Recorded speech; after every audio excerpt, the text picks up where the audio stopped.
The summer of 1854 hung heavy over Virginia, the air thick with the scent of tobacco fields and the dampness of the James River drifting through the countryside. Small towns and plantations dotted the rolling landscape, each carrying its own stories of wealth, struggle, and silence. But one story would ripple far beyond the borders of Virginia, whispered across taverns, churches, and courthouse steps: the disappearance of a young woman named Patience and the unspeakable mystery she left behind. Patience was not a woman of status or wealth. She had no land, no inheritance, no legal claim to her own name. She was enslaved, her existence bound to the household of Edward Randolph, a man who owned acres of farmland and dozens of lives to work it. Yet it would be her absence, not her presence, that marked history. For on one storm-ridden night, the Randolph family was found lifeless, their grand home unnervingly silent, and Patience had vanished without a trace. Before we unfold her remarkable and haunting journey, filled with peril, determination, and unanswered questions, take a moment to subscribe to this channel. By joining us, you ensure that stories like Patience's, voices long silenced by time, can be heard again. Virginia in the mid-19th century was a place teetering on the edge of change. The Fugitive Slave Act of 1850 had tightened its grip, making escape more dangerous than ever. Talk of abolition spread in northern cities, but here, in the South, the weight of slavery was deeply woven into the fabric of daily life. It was in this world that Patience endured, navigating the contradictions of being both indispensable to the family she served and yet invisible as a human being. She was in her mid-20s, strong from years of labor, with a sharp mind that noticed more than others realized. To many on the plantation, she was quiet and composed, a caretaker who carried out her duties with steady hands. But beneath that stillness burned a deep well of longing, for freedom, for dignity, for something beyond the confines of the Randolph estate. She carried memories of songs her mother once sang, fragments of a family torn from her in childhood, and a resilience that no chain could fully suppress. Life in the Randolph household was marked by contradictions. Mistress Clara Randolph, pale and frail, often leaned on Patience for care and comfort, yet never once considered the possibility of granting her freedom. Master Edward was a man of temper and pride, who relied on Patience's labor, but treated her as property. Their two children clung to Patience more than to their own mother, for it was she who soothed their cries in the night, taught them little lessons, and kept their world intact. To the outside world, the Randolph family appeared stable, respectable, even enviable. But behind closed doors, tensions brewed, financial troubles, harsh arguments between husband and wife, and the silent toll of maintaining a life built on the suffering of others. Patience observed it all, quietly, her eyes absorbing what her tongue could not speak. And then came the storm. On a night when thunder rolled across the sky and the James River swelled, the Randolph estate fell silent in a way that unsettled even the most hardened neighbors. At dawn, the truth revealed itself. The family lay lifeless inside their home. The cause was unclear, the details shrouded in whispers, but one fact echoed louder than all others: Patience was gone.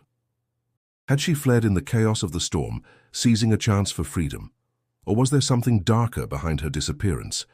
Neighbors demanded answers, officials launched inquiries, and the newspapers fed the public with speculation. Some painted her as a cold-blooded killer, others as a desperate woman who finally claimed her freedom. Yet Patience herself left no explanation, only questions that would echo through history. And so begins the journey into her life, her struggles, and the mystery of her fate. As we step deeper into her story, remember that each choice she faced was sharpened by danger, each path filled with uncertainty. The silence of that Virginia night was not an ending. It was the beginning of a journey that would test the very limits of courage and endurance. Long before her name became the subject of hushed conversations and speculation, Patience lived the quiet, relentless rhythm of enslavement. She had been born on the Randolph estate, her first cries swallowed by the thick Virginia air and the indifference of those who counted her not as a child, but as property. Her earliest memories were a blend of the rustle of cornstalks, the crack of a whip in the distance, and the lullabies of a woman whose face grew dim in her recollection as the years passed. Her mother Rosa had been sold when Patience was only 5.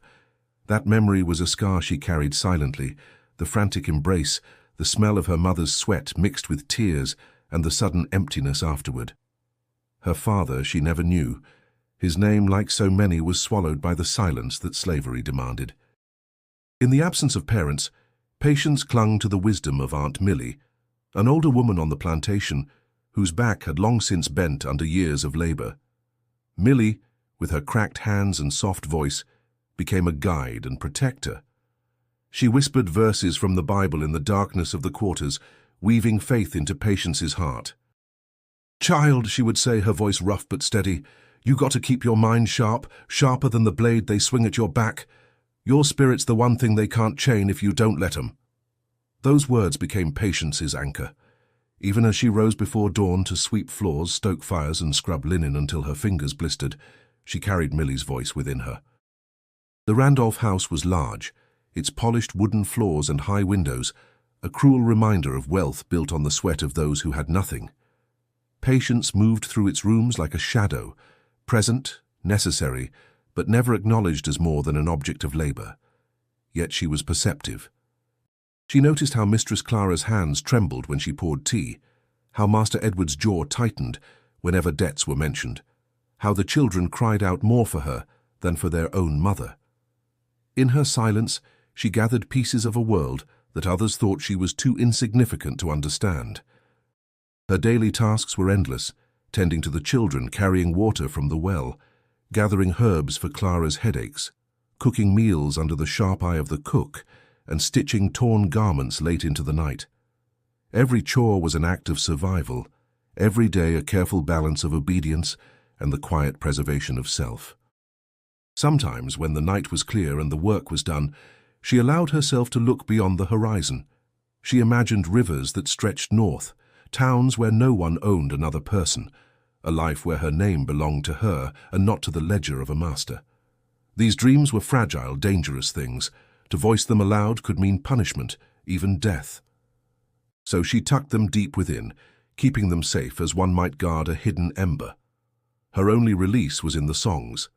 At dusk, when the fields quieted and the enslaved gathered, voices rose in melody, songs that carried sorrow, hope, and secret meanings. Patience's voice was strong and steady, blending with the others as they sang of deliverance, of rivers, of freedom that felt as distant as the stars. It was in those moments she felt most alive, most connected to a lineage that slavery could not erase. One evening, as Millie rocked beside her on a wooden stool, she murmured, "Patience, one day you'll be tested. The Lord don't give us burdens for nothing. You just remember, you ain't alone no matter what happens." Patience nodded, her eyes fixed on the dark stretch of sky. She didn't yet know what trials lay ahead, only that she carried within her both the weight of bondage and the spark of something stronger. Her life at that moment was bound to the Randolphs, but the undercurrent of restlessness was already stirring, and it would not remain hidden forever. The Randolph estate stood with a kind of pride that seemed almost forced, as though the very walls of the big house tried to mask the cracks forming beneath its polished surface. From the long gravel drive to the whitewashed columns, the image of respectability was carefully maintained. Yet anyone who lingered long enough could sense the unease that settled inside. Edward Randolph was a man whose presence filled a room before he spoke. Tall, broad-shouldered, with a voice that carried authority, he projected control in every glance and gesture. To outsiders, he was a gentleman, a landowner of influence. To those within his household, he was temperamental and quick to anger, a man who demanded obedience not only from the enslaved, but from his own family. His pride in his plantation was matched only by his fear of losing it, for debts whispered at his heels, tightening each season like a noose. Clara, his wife, was a woman of delicate frame and delicate nerves. Her health was poor, her constitution weakened by years of fragile ailments that no medicine seemed to cure. She drifted through the house like a ghost in pale dresses, leaning on Patience for tasks that went beyond duty. "Patience," she would say in a voice that trembled, "bring me my tincture, child." The pain is dreadful today. Her dependence gave Patience a peculiar position in the household, valued for her care, yet never treated as more than property. The children, Thomas and Eliza, clung to Patience with innocent trust. Thomas, no older than 6, often tugged at her skirt, begging her to play a simple game with sticks in the yard. Eliza, only 4, curled against Patience's shoulder when nightmares troubled her sleep. "Don't leave, Patience," the girl would whisper in the dark, clutching at her dress. And Patience, swallowing the ache in her chest, would answer softly, "I'm right here, little one, rest now." In those moments she felt the weight of contradiction. She loved the children with a tenderness that came naturally, yet every bond deepened the chains that held her. For how could she long for freedom when the little ones who trusted her most would be left behind? That tension pulled at her heart, forcing her to carry love and resentment in equal measure. The household ran on strict order, but beneath it lay tension that could not be hidden. Edward's debts pressed heavily. More than once, Patience overheard the muffled arguments late at night, Clara's voice pleading, Edward's sharp and bitter. "You spend more than we have, Clara. I will not let this estate fall because of your weakness." Her reply, fragile but defiant, carried down the hallway. "It is not I who gambles with futures, Edward." The enslaved on the plantation knew better than to speak of these quarrels, but whispers travelled nonetheless. Patience, moving silently with a tray of dishes or a basin of water, caught fragments that told her more than words could. The Randolphs were not untouchable. They were fraying, their lives built on a foundation of instability. Among the enslaved, conversations bent around this knowledge. In the quarters, voices hushed when footsteps approached, yet trust allowed fragments to be shared. "The master ain't as strong as he looks," one field hand muttered to another. "House cracking at the seams." Aunt Millie, ever cautious, warned Patience to keep her head low. "Don't you let their troubles tangle you, child. Their burden ain't yours to carry." Still, Patience could not ignore the unease. She saw how Edward drank more heavily in the evenings, how Clara's silences stretched longer, how the children grew restless. The household's surface glittered, but beneath it lay a storm waiting for release. For Patience, each passing day deepened the contradiction of her existence. She was bound to serve, yet she saw more clearly than most the cracks that threatened the very family she held together. And though she remained silent, a quiet awareness stirred within her, a sense that the world inside the Randolph home was shifting, and nothing would remain the same. The morning of that fateful day broke with an uneasy stillness. The summer heat pressed down early, thick and oppressive, as if the air itself knew something was stirring beneath the surface of ordinary life. Patience rose before dawn, as she always did, her bare feet brushing the cool dirt floor of the quarters. She wrapped a worn cloth around her shoulders and stepped into the faint light, listening to the chorus of cicadas rising with the sun. Her tasks began as they always did, fetching water from the well, stoking the fire in the kitchen, preparing breakfast for the Randolph family.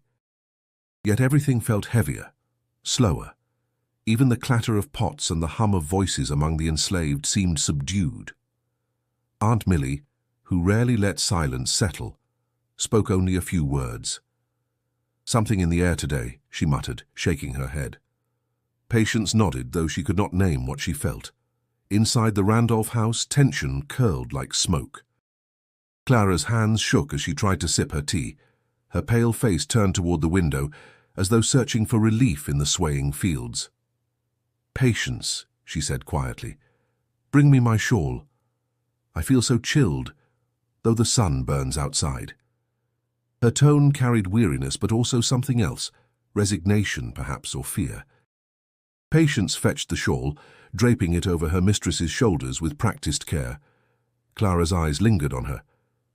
"You are steady, Patience, steadier than I am these days." The words, though soft, unsettled her.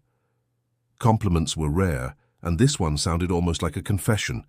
Later in the day, as she swept the hallway, Patience overheard raised voices from behind the study door.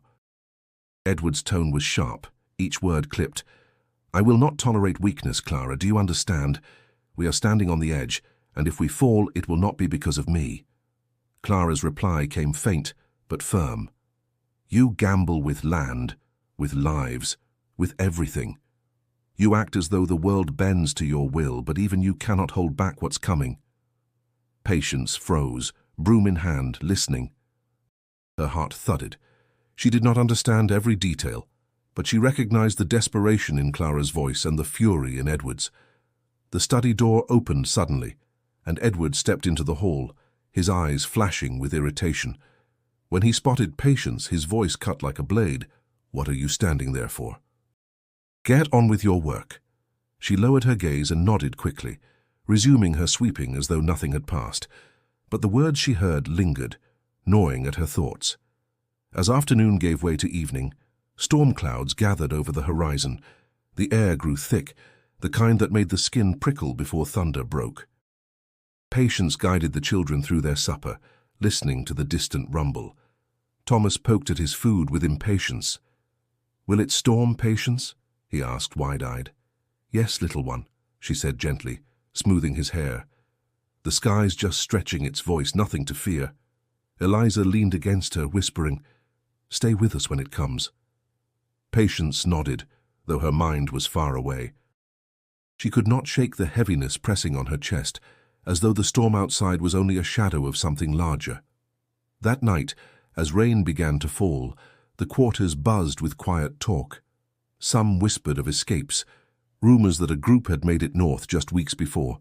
Others muttered about unrest, about the unease that seemed to grip every household. Aunt Millie caught Patience's eye and shook her head. "Storm's more than weather, child. Best keep yourself ready." Patience lay awake long after the household quieted, listening to the thunder roll.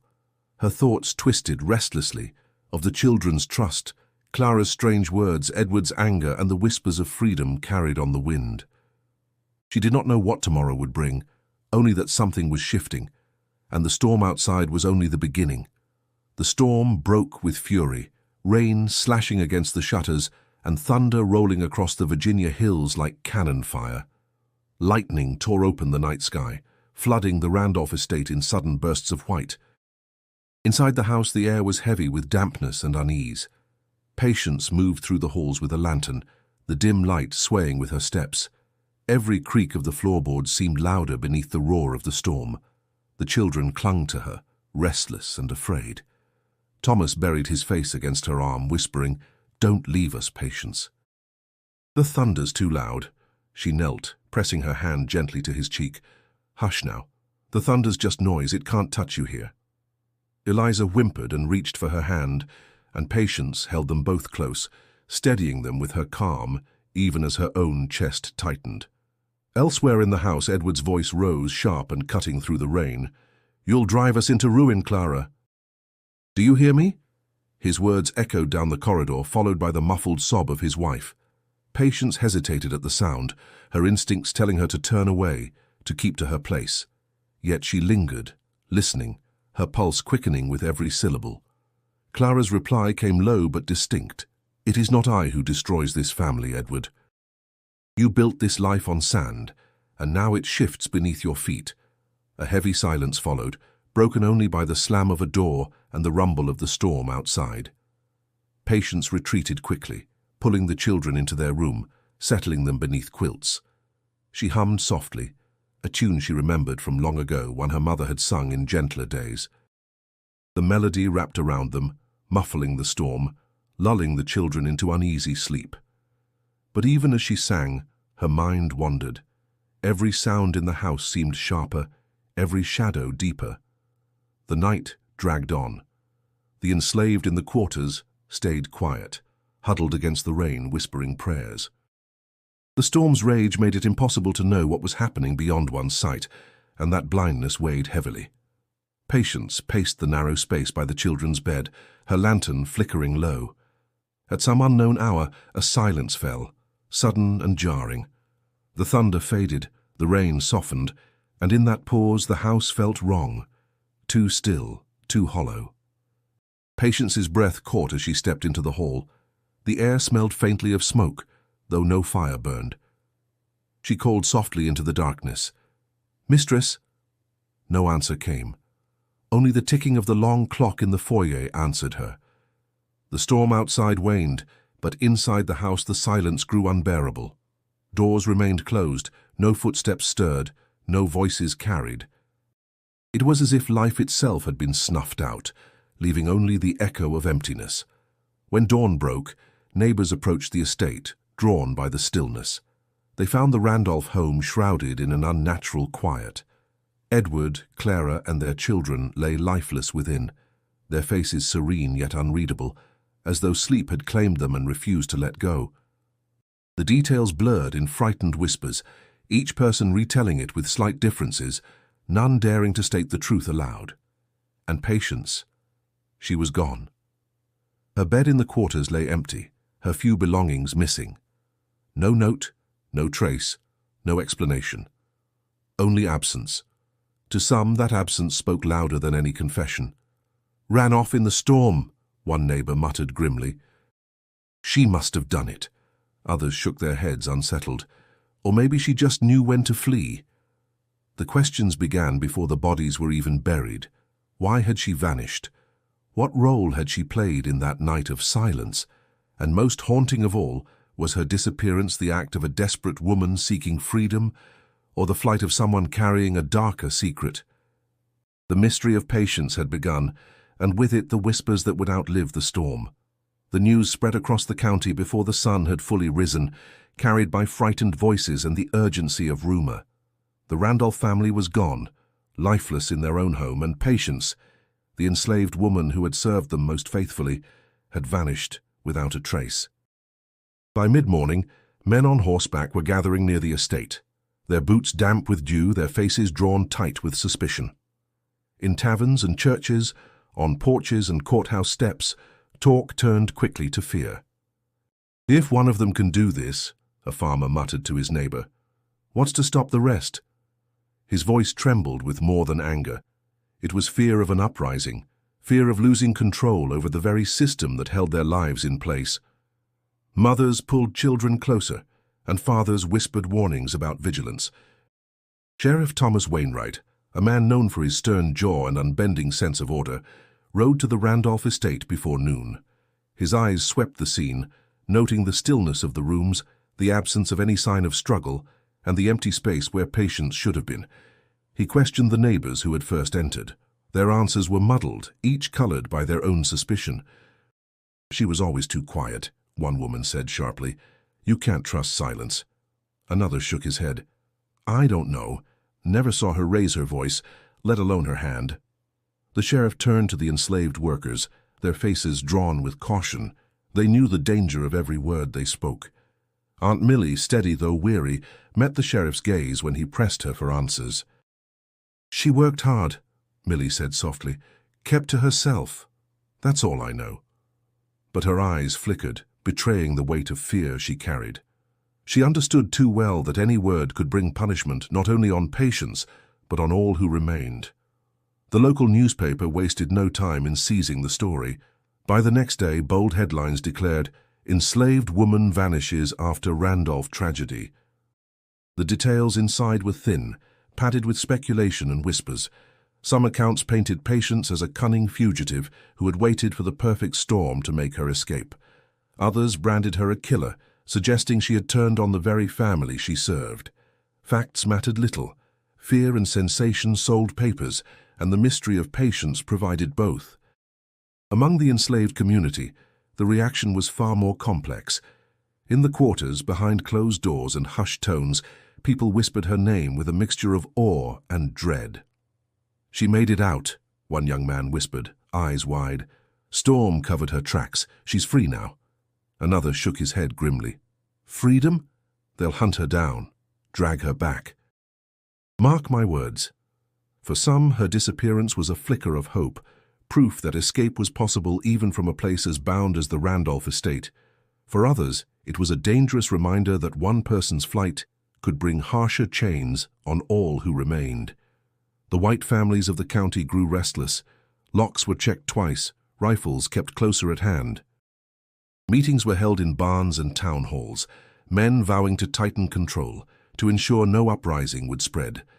The tragedy at the Randolph home had unsettled the fragile balance of power, and fear was a fire that spread quickly. Sheriff Wainwright set his jaw and declared an inquiry. Riders would scour the roads, Towns would be alerted, and word would be sent to neighboring counties. A reward would be posted for any sight of Patience. "She will not vanish into thin air," he said firmly. "We will find her." Yet beneath all the noise and suspicion, one truth lingered. No one knew what had truly happened in that house, or why Patience had disappeared. That uncertainty gnawed at the county, unsettling rich and poor alike. And with each passing day, the mystery only grew deeper, her absence echoing louder than her presence ever had. The storm that had shaken Virginia's hills became Patience's cloak. While rain lashed the earth and thunder rattled the sky, she slipped from the estate into the dense woods beyond the fields. Her heart pounded not only from fear of discovery, but from the weight of the unknown. Each step into the darkness was a step away from everything she had ever known. Chains, routines, the children's small hands tugging at her dress, Aunt Millie's whispered counsel. The woods were thick with the smell of wet earth, branches slick with rain that whipped her face as she pushed through. The ground was uneven, mud sucking at her feet, but she pressed on, guided only by instinct and the desire to keep moving. Her breath came in shallow bursts, chest tight with both exhaustion and determination. Behind her she imagined shouts, dogs, torches cutting through the night. Whether they were real or imagined mattered little. Fear drove her forward. By dawn the storm had passed, leaving the forest dripping and heavy with silence. Patience crouched near a fallen tree, her body trembling from cold and hunger. She had no food, no clear map of where to go. All she carried was the memory of songs sung in the quarters, songs that spoke of rivers and stars, of hidden paths whispered among those who dared dream of escape. She closed her eyes, recalling one in particular, how the North Star could guide the lost. Her first trial came quickly. Hunger gnawed at her belly, sharper with every hour. She found wild berries, their tartness stinging her tongue, but they offered little relief. Water from a stream cooled her parched throat, yet her body remained weak. Worse still was the loneliness, the pressing silence of the forest, broken only by the crack of branches beneath unseen animals. Every sound sent her heart racing, every rustle reminding her she was both predator and prey in a world that offered no mercy. On the second night she heard voices. At first she froze, crouching low, her breath caught in her throat. Lanterns flickered through the trees and men's voices carried, harsh and determined. "She can't have gotten far," one called. "Storm or not, a runaway leaves tracks." Dogs barked in the distance, their howls sharp. Patience pressed herself into the earth, covering her mouth to silence her breathing. The men passed close enough that she saw the gleam of a rifle barrel in the lantern light. Only when their voices faded did she dare move again, slipping deeper into the forest's shadows. Her first glimmer of hope came when she stumbled upon a cabin, its chimney smoking faintly against the evening sky. She lingered at the edge of the clearing, torn between fear and need. At last hunger drove her closer. A man stood at the door, weathered and cautious. His eyes scanned her ragged dress and muddy feet. "You lost?" he asked, voice guarded. Patience swallowed hard, her words trembling. "Just hungry, sir. I'll keep moving if you don't want me near." The man studied her for a long moment, then gestured her inside. His wife, a stern-faced woman with kind eyes, set bread before her. She ate in silence, every bite both relief and shame, knowing she could not stay. When she tried to thank them, the woman pressed a hand to hers. "Keep north," she said softly. "There are people who will help you, but trust is a dangerous thing. Choose carefully." Patience left before dawn, her strength renewed but her mind heavy. The kindness of strangers was a fragile gift, easily broken by betrayal.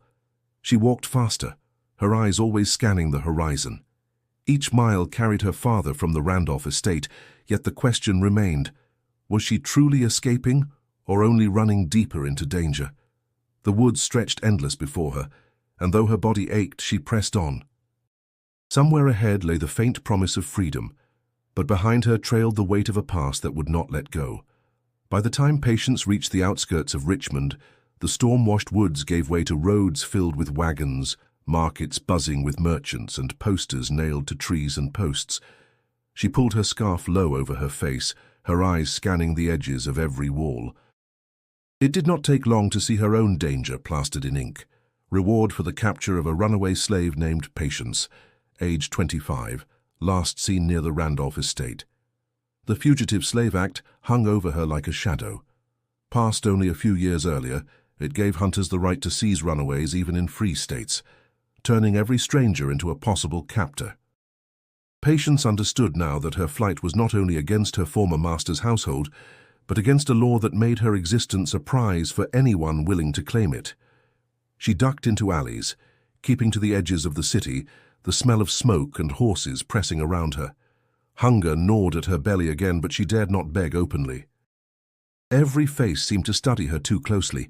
Every step echoed like pursuit. She recalled the stern warning of the woman in the cabin. Trust is dangerous. Her first close call came on a narrow street lined with warehouses. Two men leaned against a cart, rifles slung across their backs. One unfolded a copy of the notice and tapped the paper. "They say she's clever," he muttered. Storm gave her cover, but she won't last long alone. His companion spat on the ground. "Reward's enough to buy me a new mule. I'll catch her before she makes it north." Patience pressed herself against the wall. Her breath caught in her throat. The men's voices carried, casual yet merciless. She waited until they turned down another street before slipping away, her legs trembling but steady. Nights were the most dangerous. The roads were patrolled, lanterns swinging from the hands of men who scanned every shadow. Once, she found herself cornered near the riverbank, the sound of boots closing in. Desperate, she slid into the water, the cold striking her chest as she waded through reeds. She held her breath while lantern light flickered over the water. "Tracks end here," a voice grumbled. "She can't have vanished." "She'll surface," another said, but after several tense minutes, the men moved on. Patience crawled out further downriver, soaked, shivering, but alive. She lay on the bank, staring up at the stars, whispering a prayer of gratitude that her mother's songs had not lied. Those stars were her only companions, her only guide. Yet each step forward carried the weight of memory. She could not forget the Randolph house, the silence of that final night, the children's faces pressed to her shoulder. Though she had escaped the estate, she could not escape the questions that trailed her like hounds. Had her disappearance condemned her in the eyes of all who spoke her name? Was she now forever marked not only as a runaway, but as a woman suspected of something far darker? One evening she found herself at the edge of a small churchyard. The doors were closed, but a hymn drifted from within, voices rising soft and steady. She pressed her ear to the wooden frame, feeling a pang of longing. She dared not enter. Too many eyes, too much risk. But the melody reminded her of the quarters, of Aunt Millie's cracked voice carrying hope through the night. It steadied her heart, reminding her that endurance was its own form of defiance. Patience moved on, carrying both fear and faith. The law hunted her, posters spread her image, and strangers measured her worth in dollars. Yet she kept walking. For in every step she took northward, however uncertain, she defied not only the men who chased her, but the law itself. And though the road stretched long and perilous, she vowed silently, she would not be broken. Patience's journey eventually carried her beyond Richmond, along backroads and hidden paths that wound through the rolling hills of Virginia and into the borderlands where whispers of freedom grew louder. Her body ached, her shoes nearly worn to nothing, but she pressed forward with the stubborn fire that kept her alive. It was on one of these lonely paths that she first met Lydia Harper, a woman whose quiet strength would alter the course of her flight. Lydia was a Quaker, her plain grey dress blending into the muted landscape, her bonnet shadowing eyes that carried both sternness and compassion. She found Patience crouched near a stream, drinking greedily, her face gaunt from hunger. Lydia did not startle or raise alarm. Instead, she spoke in a calm, measured tone. "You've been running long, haven't you?" Patience froze, water dripping from her chin. "I don't know what you mean," she said, her voice hoarse. Lydia shook her head gently. "You don't need to pretend. I've seen that look before. Fear and hope both carried in the same breath. Come with me, child. You'll find no harm in my house." Suspicion gnawed at Patience. She had learned already how dangerous misplaced trust could be. Yet Lydia's voice carried a steady truth that disarmed her. Against every instinct, she followed. The Harper farmhouse was modest, nestled among fields, the smell of bread drifting from its hearth. Lydia's husband, Samuel, greeted her with a solemn nod. He spoke little, but his silence felt protective rather than cold. Lydia offered Patience warm food and a clean cloth to wrap around her shoulders. As she ate, her hands trembling, Lydia said softly, "There is a line of people, stretched all the way north, who believe no soul should be owned. We help when we can. You'll rest here and tomorrow we'll guide you to the next stop." Patience stared at her, struggling to believe such a network could exist. "Why?" she asked finally. "Why would you risk it? They'll punish you if they know." Lydia folded her hands, her voice steady. "Because it is right. Because your life is worth more than their law." For the first time since leaving the Randolph estate, Patience allowed herself to sleep without fear pressing on her chest.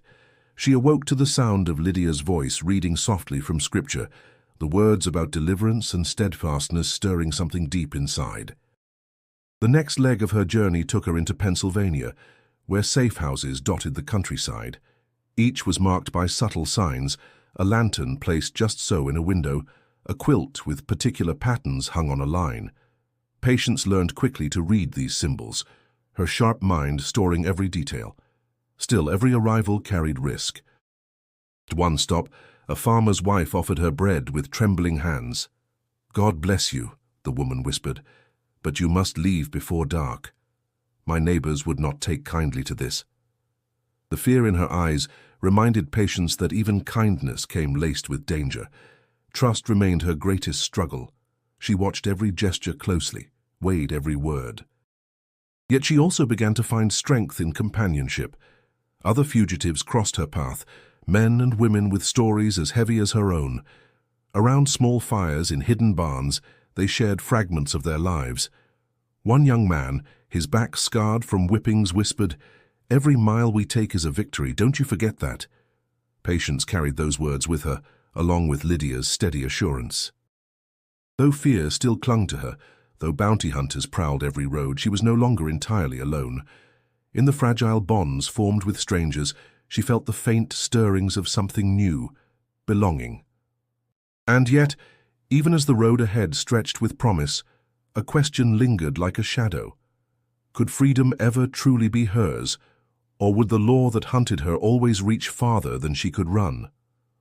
By the autumn of 1854, Patience's name had traveled farther than her own weary feet could carry her. From Virginia's plantation rose to the bustling streets of Philadelphia. Whispers of her flight wove themselves into stories that shifted with every retelling. To some, she was a villain, a shadow who had brought ruin to the Randolph family. To others, she was a heroine, a woman who had done what so many dreamed of, slipping chains and carving her path toward freedom. The newspapers fed the fire. One Richmond broadside declared in bold type, "Runaway slave suspected in tragic death of Randolph family." The article claimed she had poisoned the household, though no proof was offered. In northern papers, the tone shifted. An abolitionist journal in Pennsylvania printed her name with reverence, "Patience of Virginia." Another soul escapes bondage's grip. Each version of her story bent toward the writer's cause, turning her into a weapon of politics. Patience knew none of these words directly, but fragments reached her ears.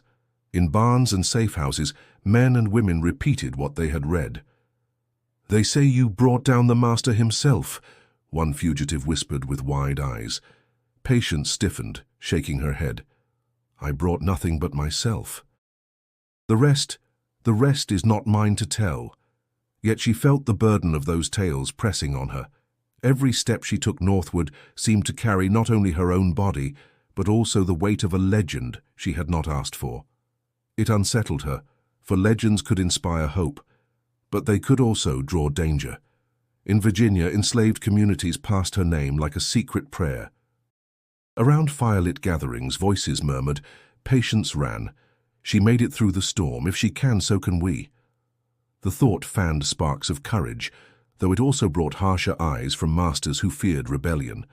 Punishments grew stricter, chains tightened, as if the mere sound of her name carried threat.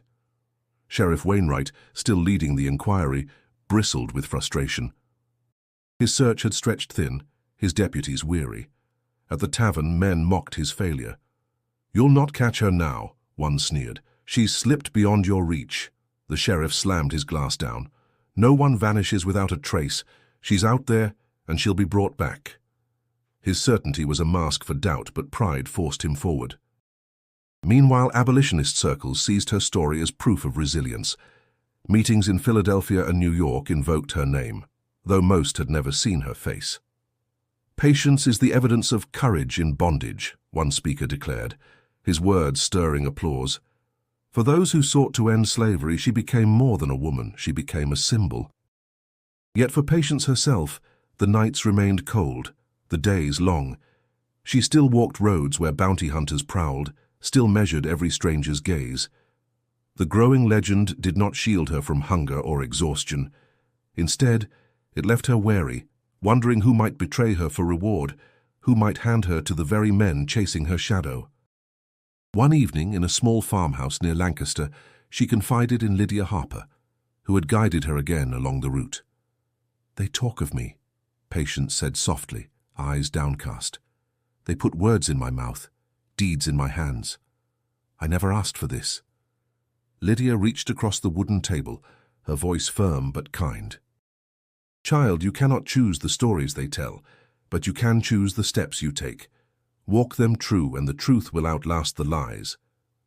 Patience nodded, though her heart remained restless. The legend of her name grew louder with each passing mile, echoing beyond her reach. And though it gave hope to some, she feared it might draw her closer to danger than ever before. The air grew colder as Patience traveled further north, frost clinging to the edges of fields and the breath of horses puffing white against the night. She had grown accustomed to walking in shadows, to measuring every stranger's face, but the bounty on her head meant the danger never ceased. More than once she caught men staring too long at her, their eyes narrowing as though fitting her face to the lines of a poster. It was in Maryland that she met Caleb, a wiry man with quick hands and a quicker tongue. He claimed to be a former fugitive himself, boasting of how he had tricked slave catchers and crossed rivers under gunfire. "I know the roads," he told her with a grin, his teeth flashing in the lantern light of a barn where they sheltered. "I can get you to Philadelphia faster than any Quaker can. Stick with me, and you'll be safe." Patience wanted to believe him. The weariness in her bones cried out for someone stronger, someone who knew the way. Yet something in his eyes unsettled her, a hunger not entirely born of kindness. She kept her doubts hidden, nodding cautiously. "I'll follow if the road is true." For several days, Caleb led her along back roads, avoiding main paths, guiding her through thickets where the trees grew so close their branches scraped her shoulders. At night they shared meager meals, and Caleb spun stories of freedom in northern cities. "Once you're there, you'll breathe different," he said. "Ain't no one can tell you where to go, what to do. You'll have your own name back." His words were honeyed, but Patience noticed how his eyes flickered whenever riders passed in the distance, how he seemed more restless with each mile.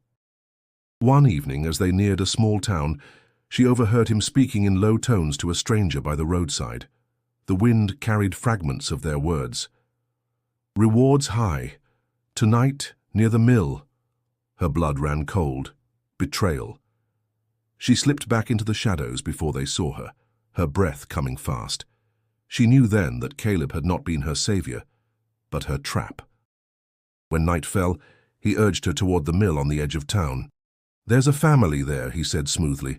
"Safe house, they'll give us food and a bed." His voice carried forced cheer, but his eyes betrayed urgency. Patience felt her stomach twist.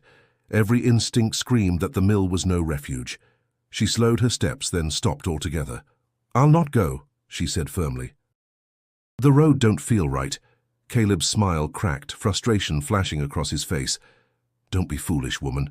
You think you know better than me? You want to freeze out here?" Patience met his gaze, her voice steady despite the fear clawing at her chest. Better the cold than a chain. Before he could reply, voices rang out from the darkness. "There, By the road! Lanterns flared, and figures emerged, rifles glinting. Caleb bolted without hesitation, vanishing into the trees, leaving her exposed. The betrayal cut deeper than any whip, but survival gave her no time to mourn it. She fled into the woods, branches tearing at her arms, gunshots cracking in the distance. Her lungs burned, her legs heavy, but she pressed forward, weaving through the undergrowth until the shouts faded. She collapsed at last against a fallen tree, trembling with both rage and relief. The night air was bitter, but her resolve hardened. Betrayal had nearly ended her, yet it also taught her the sharpest lesson of all. Not everyone who claimed to walk the road to freedom was a friend. From then on, trust would be earned slowly, guarded carefully. She had survived the jaws of treachery, and she would not let them close around her again. Patience's escape from Caleb's betrayal left her wary, but the road ahead demanded she move quickly. Each mile north brought colder winds, but also a quiet shift in the people she encountered. In Maryland, suspicion clung to every doorway. In Pennsylvania, there were towns where voices spoke more freely against slavery, where abolitionist papers were tucked into coat pockets and whispered about in taverns. It was here that Patience began to feel the faint stir of possibility, that her flight was not only survival but part of something larger. Her first night in Philadelphia, she was led to a brick house tucked into a narrow street. Its windows glowed faintly, and a lantern in the window bore the subtle markings she had learned to recognize. Inside, the air smelled of ink and paper. A man sat at a desk piled high with pamphlets, his spectacles perched low on his nose. He looked up, his expression one of both welcome and gravity. "You've come far," he said, gesturing for her to sit. His name was William Hartwell, a printer whose pamphlets carried abolitionist messages across the state. "We've heard of you, Patience. Your name has traveled ahead of your feet." Patience stiffened at the words. "Then it is dangerous for me here. If they know my name, they will hunt me harder." William shook his head. "Your story is more than rumor. It's a rallying cry. People speak of you as proof that courage walks among us. That frightens your pursuers, yes, but it strengthens those who fight against them." Patience lowered her gaze, uneasy with the thought of becoming a symbol she had never chosen. "I did not run to be a cry for others. I ran because I wanted breath that was mine." From the corner, a young woman spoke. She had fiery eyes and a voice that carried conviction. "And in doing so, you've become both. You cannot untangle them. Your breath gives others the will to breathe freely." The household offered her food and shelter, but more than that, they invited her to listen. Patience sat in crowded rooms where abolitionists gathered, men and women speaking with passion of justice, of laws to be broken and systems to be undone. She watched free black men rise to their feet, telling stories of bondage and freedom, their voices unshaken. It was the first time she had seen people who had endured as she had, standing tall without chains. Yet freedom brought its own weight. When asked to tell her story, Patience faltered. She thought of the Randolph children, of Clara's trembling hands, of Edward's rage. The memories pressed too heavily to shape into words. She shook her head, murmuring, "I am not ready." The abolitionists did not press her, though their eyes held both sympathy and expectation. Later, alone with Lydia Harper, who had reunited with her along the road, Patience confessed her fear. "They want me to stand in their light, to speak as though my tongue is not tied by ghosts. I cannot do it." Lydia placed a steady hand on her shoulder. "You don't need to speak until you are ready. Your silence is not weakness. It is a wound, and wounds take time." For the first time, Patience earned wages of her own, sewing garments for a family that offered her quiet work. To hold coins in her hand, small though they were, filled her with a strange mixture of pride and disbelief. She bought bread without bowing her head, spoke her name without waiting for permission, and yet every corner of Philadelphia held danger. Bounty hunters roamed even here, their eyes sharp, their purses ready for reward. Patience walked with her head lowered, her heart quickening at every unfamiliar voice. Freedom's edge was sharper than she had imagined, offering both dignity and danger in equal measure. For the first time in her life, Patience felt the faint outline of freedom. In Philadelphia, she found work in a tailor's shop run by a free black family, the Robinsons, who welcomed her cautiously but with warmth. The shop smelled of fabric and starch, bolts of cloth stacked high against the walls. The hum of sewing filled the air, steady and purposeful. Patience took to the work quickly, her hands already skilled from years of mending garments under Clara Randolph's demands. But here, each stitch was her own, not commanded. Each coin, placed in her hand at week's end, felt like a quiet revolution. Mrs. Robinson, a tall woman with sharp eyes and gentle words, often encouraged her. "You carry yourself like one who knows more than she lets on," she said one evening, as they folded finished trousers. Patience gave a faint smile. "I know enough to keep my head down." Mrs. Robinson nodded, her expression firm. "Head high or low, you're earning by your hands now. That's worth more than their chains." In the small room she rented above the shop, Patience lit a candle each night and stared at the flickering flame. The space was plain, but it was hers. No overseer barked at her, no bell dictated her hours. She could sleep without permission, rise without command. The simplicity of it filled her with wonder. Yet freedom carried its own challenges.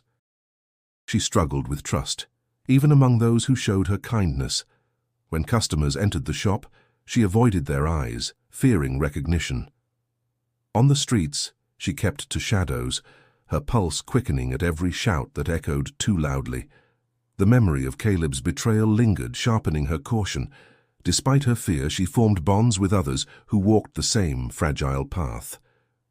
In a nearby meeting house, she found a circle of free black men and women who gathered to share news and offer aid to fugitives still arriving. There, Patience listened to voices that rang with conviction. A man named Josiah spoke of his escape from Maryland, his back scarred from whippings, yet his voice strong. "They took my body for years," he declared, "but they never took my will. And now I will see others through the door they tried to close." Patience felt both inspired and unsettled. She admired their courage to speak openly, yet her own tongue faltered. When pressed to tell her story, she shook her head, murmuring, "My past is still too near." My words would stumble.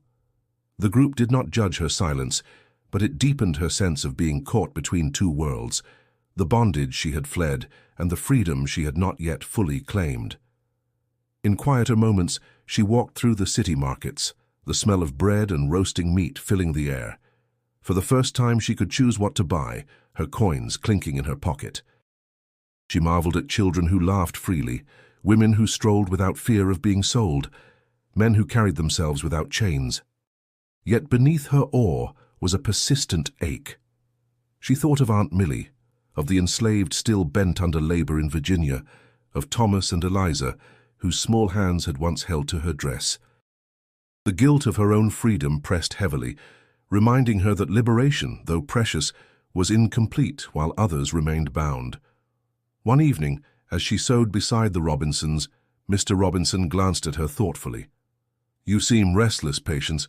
Freedom's not sitting easy on you." She looked down at the cloth in her hands. "It feels like wearing a garment that don't quite fit." "It covers me, but it don't belong to me yet." He nodded slowly. "It will, in time. Freedom takes practice." Patience held his words close, though doubt still lingered. She had touched freedom, tasted it in small ways, but its permanence felt fragile, as though one knock at the door, one grasping hand could tear it away. Winter crept in slowly, the kind that settled deep into bones and wrapped the streets in silence. Patience continued her quiet work in the Robinsons' shop, each day stitching garments, each night returning to the modest room above. On the surface, her life had gained a fragile rhythm, yet beneath it unease stirred like a current no one could see. She felt it in the way bounty hunters lingered longer in the markets, in the cautious glances exchanged among fugitives who gathered in the meeting house. Freedom was near, but danger pressed close on its heels. Then, suddenly, her trail went cold. Records of her name, scattered in abolitionist journals and whispered among allies, simply stopped. One week she was mentioned as part of a group guided north toward New York. The next, silence. For those who had followed her story, the disappearance was baffling. Some said she had slipped into Canada, crossing the border where the law of the Fugitive Slave Act could not touch her. Others whispered she had been caught, dragged back in chains, her fate hidden by those who dared not speak it aloud. In Philadelphia, speculation spread quickly. William Hartwell, the printer, told his friends, "I heard she made it all the way to Ontario. She's safe now, though she lives under another name." A woman at the meeting house shook her head. "No, I heard bounty hunters took her in the night. The Robinsons have not said a word, and silence speaks louder than denial." For the enslaved still in Virginia, her story turned to myth. Around fires in the quarters, voices carried her name like a banner. Patience vanished, same as the storm she rode in on, one man said with a glimmer of awe. "She's walking free somewhere, and that's proof enough we can too." Others doubted, shaking their heads. Vanished or not, the law don't let go. Best not to believe too much in stories. The Randolph estate, abandoned after the tragedy, stood as a grim reminder. Travelers passing by said the windows were dark, the fields overgrown, as if the land itself recoiled from memory. Patience's absence became tied to that house, her name forever linked with the silence left inside its walls. For Lydia Harper, who had risked much to guide her, the vanishing was personal. She kept Patience's memory close, often staring at the road that stretched north, whispering prayers. To her, Patience embodied the very struggle of the enslaved, seen for a moment, then swallowed by history, leaving behind only fragments, and yet some believed she lived on, hidden under a new identity. A seamstress in upstate New York claimed a quiet woman once worked beside her, skilled with a needle, speaking little of her past. A farmer's wife in Canada told her grandchildren of a guest who arrived weary and cautious, staying only long enough to gather strength before moving west. None of these stories could be proven, yet each carried the same certainty: Patience had survived. The truth, however, remains untold. No grave bears her name, no official record marks her fate. Her story ends not with clarity but with silence, an unfinished line in history's book. That silence perhaps is its own power. For in vanishing, Patience became more than one woman's struggle. She became a question, an echo that demanded retelling. Did she die in the shadows, her courage erased by the hands of men who hunted her? Or did she live on, breathing freely under skies far from Virginia, her name shed like a skin she no longer needed? No answer remains, only the memory of her steps, the whispers of her escape, and the knowledge that she once dared to vanish from chains into the unknown. The story of Patience lingers, not because it ends with certainty, but because it ends with silence. History has recorded countless names of the powerful, yet hers, a woman born into bondage whose very breath was once considered property, echoes through time without a clear final chapter. That silence unsettles us, and perhaps that is its greatest strength. It forces us to wonder, to imagine, to fill the gaps with what we hope for her and what we fear may have been done to her. In Virginia, the Randolph estate fell into ruin, its fields untended, its walls crumbling like the fragile illusions of wealth once built upon enslaved labor. Neighbors spoke of it only in hushed tones, avoiding mention of the night the family was found lifeless and Patience disappeared. The land carried her absence like a scar, visible to all who passed. Among the enslaved, her name became a whispered hymn, a testament that even under the harshest chains one could vanish into freedom. Some believed she crossed the border into Canada, where the law could not reach her, living quietly, perhaps with a new family, perhaps with her own children who would never know the whip. Others believed she was caught, her story ended in chains, hidden to preserve the image of control. But whether she survived or perished, her choice to run had already transformed her into something greater than flesh and bone. She had become memory, myth, and symbol. For abolitionists, Patience was proof of resilience, a name invoked at meetings and printed in pamphlets. She reminded them that the fight was not an abstract cause, but lived in the bodies and souls of those who risked everything for the smallest taste of liberty. Her story brought urgency to their voices and courage to their gatherings. And for us, looking back, Patience embodies the countless whose names we will never know. Her silence represents not only her own unfinished story, but also the silenced voices of millions who endured, resisted, and dreamed. She is both one and many, both specific and universal. If we close our eyes, we can imagine her standing at a crossroads in the cold dawn, her feet blistered, her heart pounding, yet her eyes fixed on a horizon that belonged to her alone. Did she step into the safety of Canada, breathing at last without fear of capture? Did she walk into the anonymity of a northern city, sewing garments under another name, her past tucked away like a hidden scar? Or did she meet the grasp of those who hunted her, her fate swallowed by cruelty but her courage preserved in memory? We cannot know, but we do know this: Patience's story matters.